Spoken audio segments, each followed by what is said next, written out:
भगवते वासुदेवाय नमः। दोस्तों राधे राधे। दोस्तों ज्येष्ठ मास की अमावस्या को वट सावित्री या फिर बड़मावस भी कहते हैं। इस दिन इसका व्रत और पूजन किया जाता है।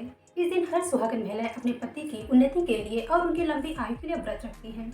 इस दिन वट वृक्ष की जो भी महिलाएं विधि विधान से पूजा करती हैं उनके पति की आयु लंबी होती है। दोस्तों आज मैं आपके साथ शेयर करने वाली हूँ कि वट सावित्री की पूजा के लिए हमें कौन कौन सी सामग्री लेना बहुत ज़्यादा जरूरी होता है। यदि आप घर पर पूजा करते हैं तो किस तरह से आपको करना है, तो चलिए वीडियो को शुरू करते हैं और वीडियो के बारे में दिखाते हैं। तो देखिए दोस्तों, यदि आपको प्राचीन वट का पेड़ मिल जाता है पूजा करने के लिए तो ठीक है।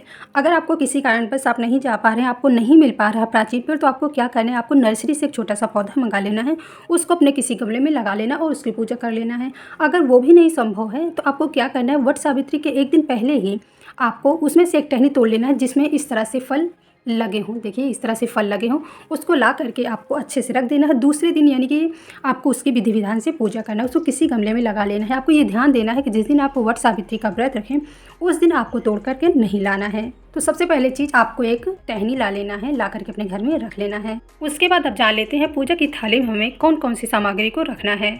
सबसे पहले पूजा करने के लिए एक घी का दीपक ले लेना है, आपको धूप बत्ती रख लेना है, जलाने के लिए आपको माचिस रख लेना है, आरती करने के लिए आपको कपूर रख लेना है, जिसमें कपूर है उसको आपको रख लेना है। फिर आपको चंदन रख लेना है, हल्दी, कुमकुम, अक्षत। माता रानी को लगाने के लिए आपको सिंदूर रख लेना है, ऑरेंज सिंदूर। ये बहुत ज़्यादा ज़रूरी होता है पूजा में, तो इस पूजा में आपको ऑरेंज सिंदूर ज़रूर रखना है क्योंकि इसी से शादी होती है और माता रानी के लिए आपको ये सिंदूर ज़रूर रख लेना है।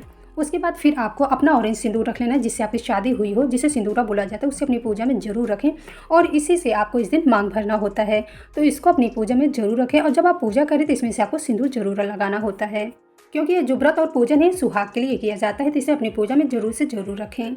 इसके साथ ही आपको काले तिल रख लेना है क्योंकि काले तिल का अमावस्या के दिन विशेष महत्व होता है, तो आपको काले तिल जरूर रख लेना है क्योंकि इस दिन पितरों का तर्पण किया जाता है, तो पूजा में काले तिल अवश्य रूप से रखें।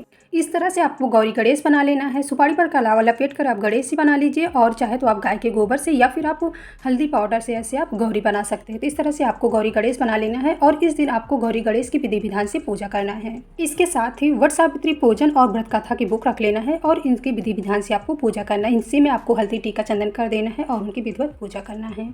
इसके साथ ही आपको रख लेना है कच्चा सूत, जिसे आपको 108 बार फेरे लगाना होता है। आप चाहे तो 108 बार लगाएं, चाहे तो आप 7, 9, 11, 21 करके भी आप कर सकते हैं। तो इस तरह से आपको कच्चा सूत रख लेना है। उसके बाद आपको वस्त्र स्वरूप अर्पित करने के लिए आपको कलावा रख लेना है।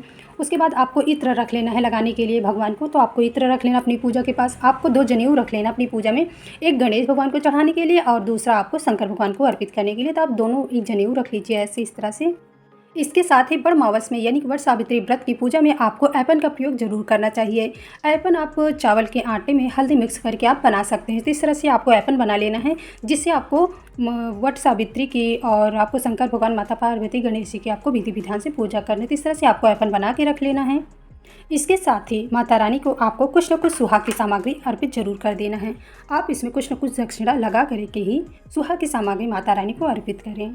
इसके साथ ही एक जल से भरा कलश ले लेना है और आपको जल को थोड़ा सा ज़्यादा ही लेना होता है क्योंकि वट वृक्ष को थोड़ा सा सींचना भी होता है और वहाँ पे साफ़ सफाई भी करना होता है और आपको कलश का निर्माण भी करना होता है। तो आपको क्या करना है, जल को आपको थोड़ा सा ज़्यादा लेना है, लेकिन आपको एक कलश भर के ऐसे लेना है जिससे आपको कलश की स्थापना करना होता है। तो इस तरह से आपको कलश भर के ले लेना है जल। आप कलश की स्थापना के लिए आप चाहें तो आम के पत्ते, पान के पत्ते या फिर आप अशोक के पत्ते से भी आप कलश की स्थापना कर सकते हैं।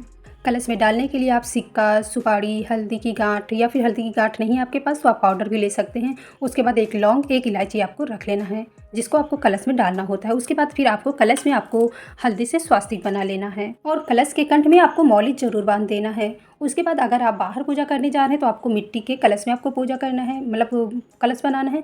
अगर आप घर पे पूजा कर रहे हैं तो आप किसी भी धातु का बना एक बर्तन ले सकते हैं जिसमें आप कलश की स्थापना कर सकते हैं। इसके बाद आपको कुछ फूल मालाएं रख लेना है पूजा करने के लिए और आपको बांस के 2 पंखे रख लेना है। इससे आपको वट सावित्री माता को आपको हवा देना है, दूसरे से आपको अपने पति को हवा देना है। तो इस तरह से आपको 2 बेने रख लेना है पंखे ऐसे पूजा करने के लिए। तो एक पंखे से आपको वट सावित्री माता की पूजा करना है, दूसरे से आपको पति की अपने पूजा करना है। तो इस तरह से पूजा में अपने रख लें। अगर आपको बांस के मिल जाते हैं तो बहुत अच्छा है, अगर बांस के आपको नहीं मिल पा रहे हैं किसी कारणवश तो आपको ऐसे जो भी आपके घर में पंखे बने होने हैं उसे अपनी पूजा में आपको ज़रूर रख लेना है क्योंकि माता सावित्री ने भी अपने पति की रक्षा की थी, उन्हें पंखे से ऐसे हवा करके ही उनको हवा दी थी। तो आपको अपनी पूजा के लिए इसको ज़रूर रख लेना है पूजा में। इसके साथ ही आपको एक जटा वाला नारियल ले लेना है, जिसमें आपको कलावा लपेट कर रखना है और आपको माता सावित्री को चढ़ाने के लिए इसे भी अपनी पूजा के पास रख लेना है। उसके साथ साथ आपको कुछ ना कुछ दक्षिणा रख लेना है, क्योंकि इस दिन माता सावित्री को जटा वाला नारियल भी भेंट किया जाता है। इसके साथ साथ आपके पास जो भी मौसमी फल हो उसे भी अपनी पूजा के पास जरूर रख लें। कोई भी फल ले सकते हैं, जैसे खीरा हो गया, ककड़ी हो गई, खरबूजा, तरबूजा, केले, आम, कुछ भी आप ले सकते हैं। जो भी मौसमी फल आ रहे हों उसे भी आप मौसमी फल माता रानी को आप भोग जरूर लगाएं। उसके साथ साथ ही आपको काले अंकुरित चने ले लेना है अपनी पूजा में रखने के लिए। तो इस तरह से आपको काले अंकुरित चने ले लेना है, जिससे आपको भोग भी लगाना है माता रानी को, और आप फेर भी लगा सकते हैं इससे 108 बार गिनती करके, और इसी से कहीं कहीं पर व्रत भी खोला जाता है। तो इस तरह से आपको अपनी पूजा में काले चने भी रख लेना है। ऐसा माना जाता है काले अंकुरित चने माता रानी को अर्पित करने से हमारे वंशवेल में वृद्धि होती है। तो इस तरह से आपको काले चने माता रानी को जरूर अर्पित करने चाहिए। और इसके साथ ही भोग लगाने के लिए आपको गुलगुले और पूड़ी बना लेने होते हैं। तो माता रानी को अर्पित करने के लिए गुलगुले और पूड़ी जरूर बना लें। 12 संख्या की इसमें विशेष महत्व होता है, इसलिए आपको 12 की संख्या का ध्यान देते हुए आपको गुलगुले और पूड़ी जरूर बना लेना है। इसके साथ ही वट के वृक्ष के पत्ते से श्रृंगार भी किया जाता है, और इस दिन 16 श्रृंगार का विशेष महत्व होता है। तो हर सुहागन महिलाओं को वट वृक्ष की जिस दिन पूजा करना होता है, वट सावित्री माता की, उस दिन 16 श्रृंगार करके ही पूजा किया जाता है। तो दोस्तों, ये रही माता रानी की यानी कि वट सावित्री व्रत के पूजन की वो सभी सामग्री जो आपको वट सावित्री पूजा के लिए बहुत ज़्यादा जरूरी होता है लेना। तो दोस्तों, आपको ये वीडियो कैसे लगी? अगर वीडियो पसंद आई हो तो मेरे चैनल को लाइक, शेयर, सब्सक्राइब ज़रूर करें। Thank you.